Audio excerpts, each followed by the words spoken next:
Joon utuu dinqifataa jiru dookteriin inni duraa bahuun kan biraa dhufe. Dookterichis jechoota haaraa dubbachuun Joonin ajaa'ibsiisuuf yaalaa jira. Joo yeroo si ilaalan sooressa fakkaata na biratti yaalamuuf doolaara biliyoona 5 kaffaluu qabda jedheen. Joonis ni maraatte moo qarshii hanga kana maaliifan kaffala jechuun mormii irratti argama. Irra deebi'ee waraqaa dookterichi kenneef yommuu ilaalu barriisuma jalqabaa sana ture 2505. Joonis baay'ee rifatee golgaasaa kun karaa foddaa addunyaatti ilaaluuf deeme. Dachee yommuu arge garuu amanuuf itti ulfaate. Joon akka waggaa 500 rafe ni hubate. Dookterichis harka kee irraa tumaa hin qabdu jechuun itti himaa jira. Magaalaa kana keessa namni hunduu tumaa mataa isaatii tokko qabu. Mootummaanis tumaa kana iskaan gochuun eessa akka jiranii fi maal akka hojjetan irraa to'ata ture. Joonis kana yommuu dhagee yoo na qabannaa ajjeesu jedhee waa yaaleef hospitaalicha gadhiisee ariite. Yommuu ala boosu magaalattiin haala nama ajaa'ibsiisu keessa jirti turte. Gamoowwan fo'aadhaan hidhanii turan. Kufuufis waan muraasatu hafe.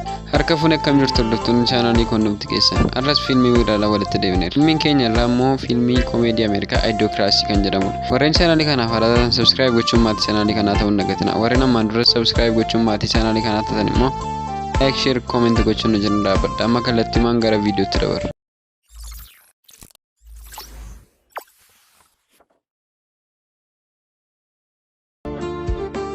Fiilmiin kun kan eegalu bara 2005 namoonni fi saayinsistoonni hundi namoota barnoota qaban akka ta'an nutti agarsiisuuti. Saayinsistoonni garuu waa'ee dhimma tokkoo akka hedduu dhiphachaa jiran agarsiisa. Dhimmi kunis waggaa 500 booda namoonni dhalatan baay'ee dadhaboo ta'u. Addunyaa kanas nu jalaa balleessu jechuun dhiphina jabaa keessa seenan. Kanaaf dhaloota dhufuuf waa keenya darbuu qabna jechuun halkaniif guyyaa xaaraa jiru. Yeroo kana fiilmichi namicha mana dubbisa kitaabaa mana waraanaa Ameerikaa keessa hojjetu Joo kan jedhamu nutti agarsiisa. Joo hojii isaa dabbaramaa hojjeta. Guyyaa tokko illee tolee hojjetee hin beeku. Kanaafis Joon hojii kanaaf dursummaa filatameera.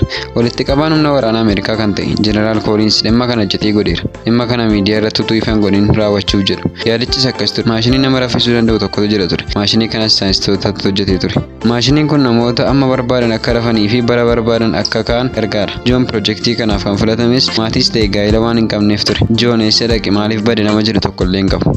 Jeneraalichis Joo bukkee dirqama dubartiin tokko jiraachuu qabdi jedhee yaade. Mana waraanaa sana keessa garuu dubartiin hin turre. Bakki irraas dubartii Riittaa jedhamtu argatan. Dubartii kanas kan fide jaalalli ishee Abbigireed ture. Innis naggaadee ishii beekamaa ture. Abbigireed Riittaa itti kennuun irratti shaakalaa jedhee deeme. Saayinsistoonnis piroojeektiin kun akka iccitii tokko waadaa waliif galanii turan.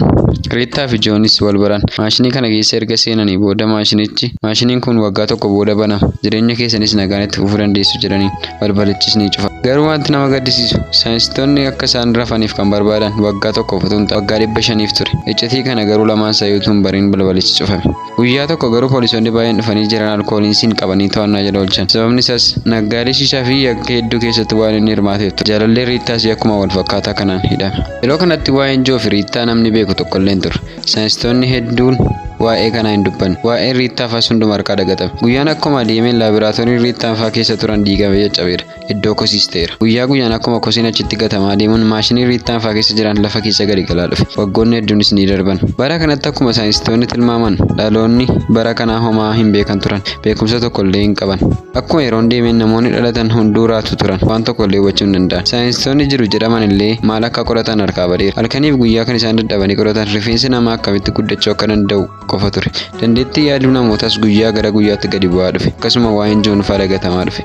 Namoonnis yeroo kana guutummaa guutuutti akka bineensaatti yaaduuf jiraachuu eegalaniiru. Haaluma kanaan yeroo utuu deemuu 2505 ga'eera. Bara kanatti gamoowwan jajjaboon jiru jedhaman guutummaa guutuutti kuusaa kosii godhaniiru. Mootummaas ta'e namoonni baratan waa'ee waan kanaa yaadanii hin beekan. Kosiin kun guyyaa guyyaan dabalamaa dhufuun gaara guddaa ta'eera. Sababa kanaaf magaalattiin kufuuf guyyaa muraasatu hafe. Akkuma eegame guyyaa muraasa booda kosiin kun jige. Sababa kanaafis kosiin magaalattii guutummaa keessa dhangala'e. Maashiniin Joon keessa tures mana jiraataa magaalichaa Firiittoo jedhamu kan soofaa irraa socho'uu hin jaallanne tokko keessa karaa foddaa cabsiiseen. Firiittoon maal akka mana seenee fi eenyu akka ta'e ofirra galagalanii ilaala. Yeroosuma Joon maashinii keessaa ba'uun Firiittoo cina dhaabbate. Firiittoonis ka'ee eenyu akka mana seene ilaalaa jira. Yeroo inni soofaa sana irraa ka'u soofaan isaa akka mana fincaaniitti fayyadamaa akka jiru argina. Guyyaa guutuu achuma irra oola. Ka'ee qooda mana fincaanii deemus achumatti mana fincaanii tolfachuun dhimma ba'a. Joon magaalaa kamiin jira jechuun Firiittoo gaafate. Firiittoonis Jooniin karaa foddaa gadi darbate. Joonis karaa foddaa kosii irratti kufe. Joon iddoo kufee ka'ee magaalattii ilaalaa jira. Kana irraa fi waggaa tokko qofa miti magaalaan akkamitti akka kana jijjiiramte jechuun bita itti gale. Akka waggaa hedduu rafes hin hubanne ture. Namoonnis walitti qabamuun yeroo gaarii dabarsaa jiru. Joon yommuu isaanitti siqus jarri afaan biraa haasa'u turan. Joo isaan waliin walii galuun hin dandeenye ture. Namichi kun maal dubbata jechuun jarri Joon ofirraa ari'an. Joo hospitaala guddaa magaalichaa deeme. Mana yaalaa sana keessatti yaalamuuf geemii taphattee mootu sirra jira. Joonis wanti hunduu bitatti galeera. Joon barreessituu bira deemuun akka dookterii waliin wal arguu barbaadutti hime. Joonis bishaan dhuguuf deeme. Iddoo sana garuu kan jiru bishaan utuu hin taane dhangala'aa magariisa ture. Yeroo kanatti namoonni iddoo bishaaniitti dhugaatii biraawundoo jedhamu dhugaatii enerjii fayyadamuu eegalaniiru. Joon jiraachuufis kana dhuguu qaba ture. Uummanni hunduu bishaan dirqannaa qofaaf itti fayyadama. Joo ammallee hedduu jeeqamaa jira. Rakkoo meeqa wala dookterii jira jedhamu tokko walii wal argeera. Dookterichi garuu gaafuma laala iyyuu dookterii fakkaatu. Namichis akkuma warra kaanii raatu ture. Joonis maal na waraanta na waraanin jechaa gara isaatti siqe. Joon gaazexaa tokko fuudhee yommuu ilaalu barri 2505 akka ta'e arge. Joon utuu dinqifataa jiru dookteriin inni duraa bahuun kan biraa dhufe. Dookterichis jechoota haaraa dubbachuun Joonin ajaa'ibsiisuuf yaalaa jira. Joo yeroo si ilaalan sooressa fakkaata na biratti yaalamuuf doolaara biliyoona 5 kaffaluu qabda jedheen. Joonis ni maraatte moo qarshii hanga kana maaliifan kaffala jechuun mormii irratti argama. Irra deebi'ee waraqaa dookterichi kenneef yommuu ilaalu barriisuma jalqabaa sana ture 2505. Joonis baay'ee rifatee golgaasaa kun karaa foddaa addunyaatti ilaaluuf deeme. Dachee yommuu arge garuu amanuuf itti ulfaate. Joon akka waggaa 500 rafe ni hubate. Dookterichis harka kee irraa tumaa hin qabdu jechuun itti himaa jira. Magaalaa kana keessa namni hunduu tumaa mataa isaatii tokko qaba. Mootummaanis tumaa kana iskaan gochuun eessa akka jiranii fi maal akka hojjetan irraa to'ata ture. Joonis kana yommuu dhagee yoo na qabannaa ajjeesu jedhee waa yaaliif hospitaalicha gadhiisee ariite. Yommuu ala buusu magaalattiin haala nama ajaa'ibsiisu keessa jirti turte. Gamoowwan fo'aadhaan hidhanii turan. Kufuufis waan muraasatu hafe. Biyyattiin guutummaa guutuutti haala gaddisiisaa keessa jirti. Joonis bara kooyya jechuun ofitti gaabbee gade. Namoonnis teekinooloojiin isaanii waan guddateef aarri warshaa isaanii keessaa ba'u guutummaa guutulleensa faalee jira. Namoonni guutummaa guutuutti akka bineensotaatti jiraatu. Guyyaa kana fiilmiin waggaa 3f eegamaa ture. Guyyaatti eebbifamu ture. Fiilmicha kana agarsiisu namoonni daqiiqaa 90f qullaa isaanii dhaabbatanidha. Daawwattoonnis daqiiqaa kana guutuu addaan hin kutin ni kolfu. Joon akka sammuun namoota dadhabee fi IQ'n isaanii akka gadi bu'e hubate. Galgaluma sana garuu poolisoonni dhufanii qaban. Sababni isaas Joo sababa tumaa namoonni biroo qaban ofirraa waan hin qabneef ture. Galgaluma sana Joon mana murtiitti dhiyaate. Abukaatoo ta'e kan dhiyaateefis haala nama ajaa'ibsiisuun Firittoo nama jedhamu ture. Kan Joon jalqaba mana isaa keessatti of bare jechuudha. Firittoonnis akkamitti akka dubbatan illee hin beeku. Waa'ee Joon wantoota nama kofalchiisan dubbachuun abbaa seeraa bashannansiisaa bule. Abbaan seeraas qoosaan Firittoo itti waan toleef tumaa godhachuun himatamaa akka ta'u qofa Joonitti murteesse. Yeroo kanatti Riittaanis dammaqtee jirti. Magaalaa goolamaa kanas ilaaluutti jirti. Karaa irrattis bilbila argatee jaalallee isheef bilbiluu yaalte. Garuu bilbilli jaalallee ishee silkiin isaa hin hojjetu ture. Joo halkan sana gara mana tumaatti geeffame. Tumaan sunis maqaa isa gaafate. Joonis wanti ta'aa jiru waan hin galleef noot shuur jedhee dubbate. Maashinichis maqaa Joon haala nama ajaa'ibsiisuun noot shuur jedhee katabeef. Joon mana adabaa seenuuf qormaata IQ fudhataa jira. Joonis gaaffilee hunda deebise. Garuu gara mana adabaa seene. Joon gara kutaa isaa akka dhaqu itti himama.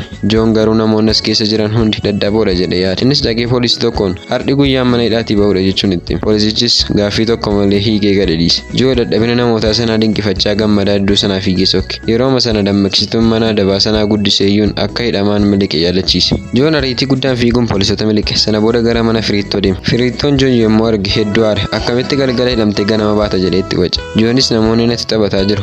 Bara 2005 rafee reefuu dammaqa. Namoonni taa'im maashinii hojjetanii na miidhan jedhee Firittootti dubbate. Sana booda Firittoo akka inni isa gargaaruuf kadhate. Akka biliyoona 80 kennuufis sobee waadaa galeef. Firittoo gowwaan isa amanee dhugaadha jedhee fudhate. Yeroo kanatti poolisoonni hedduun dhufanii balbala Firittoo rukutaa jiru. Firittoonis karaa foddaa Jooniin baasuun konkolaataa seenanii iddoo sanaa miliqan. Karaa irrattis Riittaa argan. Ishees konkolaataa keessa galchanii deemsatti fufan. Joonis saayinsistoonni nutti taphatan amma waggaa 500 darbeera jechuun Riittaatti hime. Riittaan garuu yeroo dabarsi jaalalleen koo nan dhiisu dafaa gara mana koo nageessaa jechuun akka maraatutti itti iyyite. Gidduu kanatti tumaan Joon maashinii karaarra jiruunis kaante. Yeroo kana poolisoonni eessa akka inni jiru baran. Gara konkolaataa isaanii deemuun boombiif dhukaasa guddaa weerara. Joon faa garuu konkolaataa keessaa bahuun alala dhaabbatanii ilaaluu eegalan. Namoonni naannoo sanaas konkolaatichatti marsuu yommuu inni dhahu gammaduu eegalan. Firittaanis gara magaalaa Kooskoo jedhamtutti isaan geesse. Kooskoon magaalaan jedhamtu kunis magaalaa beekamtuu fi daldala guddoo kan keessatti gaggeeffamu kan bara kanaati. Firittoonis akka iddoon kun yuunivarsiitii taatee fi ofiisaa akka asitti baratetti hime. Gara godambaa kan isaan geessu baasii eegaa jiru. Gidduutti Riittaan mana fincaaniin ga'ee dhufe jechuun deemte. Yerooma sana tumaan Joon maashinoota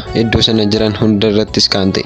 Maashinichis Joon eessa akka jiru poolisootatti hime. Magaalattii keessas iskiriiniiwwan gurguddoon hundi suuraa Joon agarsiisuu eegalan. Achumatti poolisoonni hedduun dhufuun Joon qaban. Kan isaan geessanis buufata poolisii hin taane Waayit Haawusitti ture. Pirezidaantiin biyyattii kashalabbee beekamaa ture. Maqaan isaas Kaamaachoo jedhama ture. Jooniin akkuma argeen jaallateera. Dandeettii yaaduu fi IQ'n kee guddaadha. Har'aa kaasee hoogganaa humna waraanaa godhee si muudeera jedhee Joon itti dubbate. Halkan sanas pirezidaantichi laayivii galuun uummataaf ibsa kennaa ture. Egaa har'a nama IQ guddaa arganneerra. Rakkoo nyaataa keenyas nuuf fura. Faalama qilleensaa jalaas nu baasa jedhee uummatatti dubbate. Yoo kana hunda goote yeroo adabaa keetii siin gabaabsa. Akka tinniin dhabnes nan godha. Garuu kana hunda gochuu yoo dadhabde sin ajjeesa jechuun itti dhaadate. Guyyaatti aanu Joon ministeerota wajjin taa'ee marii gochaa jira. jira. Jechoota gurguddoo dubbachuunis isaan amansiisuu danda'eera. Iddoo qonnaa guddaa isaaniitti geessan.